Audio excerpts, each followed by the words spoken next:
Welcome to the video. Today I'm going to have a go at the Soul and Funk Vinyl Tag 2025. This particular tag was put together by John, the 6-inch pianist, here in the UK, not too far away from me in fact. And I like this particular tag because, as John says himself in his video, soul music doesn't get a lot of attention in the VC. And it got me thinking about why that might be the case. I think basically because, well, a number of things that came to mind. One, it was a singles-based genre, at least until the end of the 60s. So the stuff that we were hearing on the radio in the 60s and particularly the first half of the 70s was the Tamla, Motown's singles, big historical singles now that are still we most of us recognize even today, but not albums. Not until kind of Marvin Gaye and Stevie Wonder started to stretch the boundaries of what was soul music. The Temptations too. More on those later. And so singles genre, ubiquity. There was something else as well. I made a couple of notes to help me here, so forgive me for referring to the notes. Yeah, use of house bands. Most of the singers and the groups in soul music were backed by Motown, Stax, Memphis house bands. Bassists like Carol Kay or guitarist Steve Cropper, and there's others that I can't remember the names of, but they crop up on YouTube from time to time as like there's videos made in tribute to these people who are largely anonymous, but played on hundreds of soul tracks in the 60s in particular. So it's hard to get, behind a band that you don't really know who's playing, when really the distinguishing feature for the single is the singer or the group of singers, and in a way that you get behind Led Zeppelin or, in my case, Genesis, where you can kind of, who the characters are, what each of them brings to the music. For soul music, it was more about the singer and more about mostly kind of dance music. Not always, of course, as we know. But yeah, we kind of, it's hard to make the connection with somebody as hugely influential as like Marvin Gaye or Diana Ross and so on. And finally, it was a song factory, wasn't it? I mean, there was Dozier Holland wrote all of those songs. Norman Whitfield got involved later on. Isley Brothers writing their own material, but fair enough. But a lot of the stuff that made the charts was songs written by, came off the factory production line. So anyway, I think that's one of the reasons why, or a number of the reasons why, soul music kind of has not made that emotional connection to us kind of middle-aged white guy record collectors. So, but anyway, I do enjoy soul and funk music. It's hard to sing, home in on a particular act. But anyway, John's put these prompts, stroke questions together to get us talking about soul music. So here we go. So number one, thanks for doing this, John. Number one, show a Saturday night record. Well, I'm going to show two, and for different circumstances. For a night when I'm staying in, but when I kind of feel that soul Saturday night vibe, I love Living Inside Your Love by George Benson, a double album.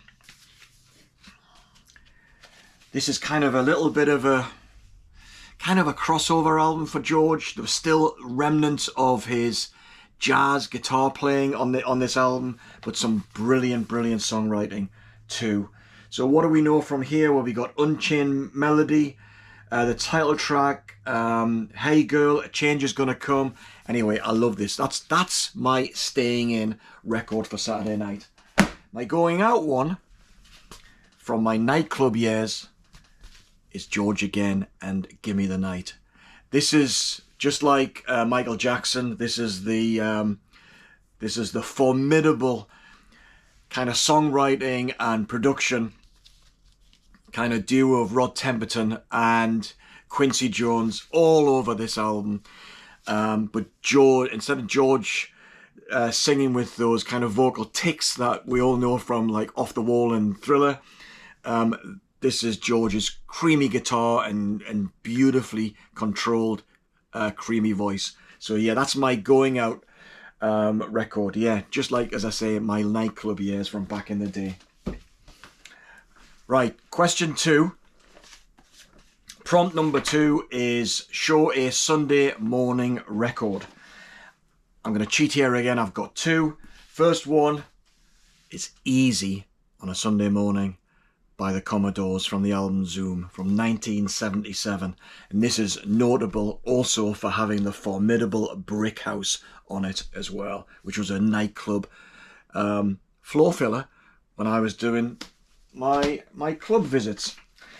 Anyway, but if I had to choose an album for a Sunday morning, it's this one. Soul album for Sunday morning, and it's Bill Withers' Greatest Hits. What an absolutely incredible series of songs on this album, covered by many other people. Just the Two of Us, Use Me, Ain't No Sunshine, Lovely Day, I Want to Spend the Night, Soul Shadows, Lean on Me, Grandma's Hands, covered by Gil Scott-Heron notably, Hello Light Before, and Who Is He and What Is He to You. What an absolutely incredible collection. So that's my Sunday morning record. Show a soul cover version. There are far too many. There's so many famous soul tracks that were covered by other soul artists and non-soul artists, and vice versa, if you like. Rock tracks covered by soul artists. But I'm picking, because never mind the quality, feel the width, I'm going to pick the 18-minute version here. 18 minutes and 41 seconds of By the Time I Get to Phoenix by Isaac Hayes. This is the ultimate 1977 collection. The man, indeed. But you've got, also this has got loads of great tracks on it. But he's got the 12-minute version of Walk On By on here as well, which is just brilliant. And of course, theme from Shaft. So yeah, Isaac Hayes. By the Time I Get to Phoenix, the Jimmy Webb song, I think it is. Show record that could be the soundtrack to a car chase. Well, it's from this album, but it is the instrumental version of Safe From Harm, which is on side 2, and it's about 5 minutes worth here. Safe From Harm, another version, it's instrumental. That pulsating kind of bass, that rhythm. It's a bit slow for a car chase, but it's just relentless. It's just growls along beautifully. Absolutely fantastic. Wonderful song. Show record cover, number 5 here. I think they're about, there's 12. Number 5, show record cover where the artist just looks too cool. Well, a couple of ideas here. One, that's kind of the obvious choice. What's Going On, the back cover here with Marvin Gaye. What a dude, they're fantastic. But I'm not choosing that one. I'm not choosing this one either, because I haven't got this on vinyl. But what, like I say, the man, Black Moses, Isaac Hayes. What a cover. That's just a CD. Incredible, incredible. But no, I'm choosing, once I get this back in, I'm going to get it back in. I'll sort that out in a minute or two. These guys and gals, they look incredibly cool. And this is chic. C'est chic. Loads of fantastic songs, but look how cool do they look. And there's something about them where you've got Bernard Edwards, you've got Tony Thompson and Nile Rodgers. They weren't just cool, they were fantastic musicians as well, and created a sound that is just so distinctive. Fantastic. Absolutely love them. Super cool. Number 6, show record that features a horn section. Doesn't get better than this. And this is Earth, Wind and Fire, and this is Spirit, and this is from 1976. Getaway that opens it up is just fantastic. The horns are wonderful. What a band.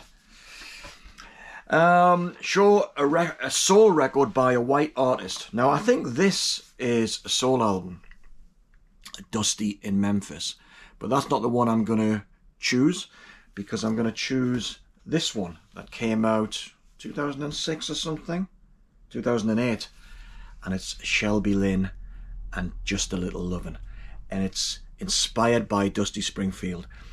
And Shelby does these arrangements, well, they're all bar one songs Dusty Springfield sang, but instead of having the big orchestration going on the Dusty album, this is really scaled back and intimate, and it's beautiful. It's just like the most beautiful late night kind of soul album in my collection. It's fantastic. I heartily recommend this. And she's a country artist, but this is a blue-eyed soul album without a doubt. Recommend a soul record to a friend who knows nothing about soul music. Well, I've already said my piece about soul being, generally speaking, a singles genre.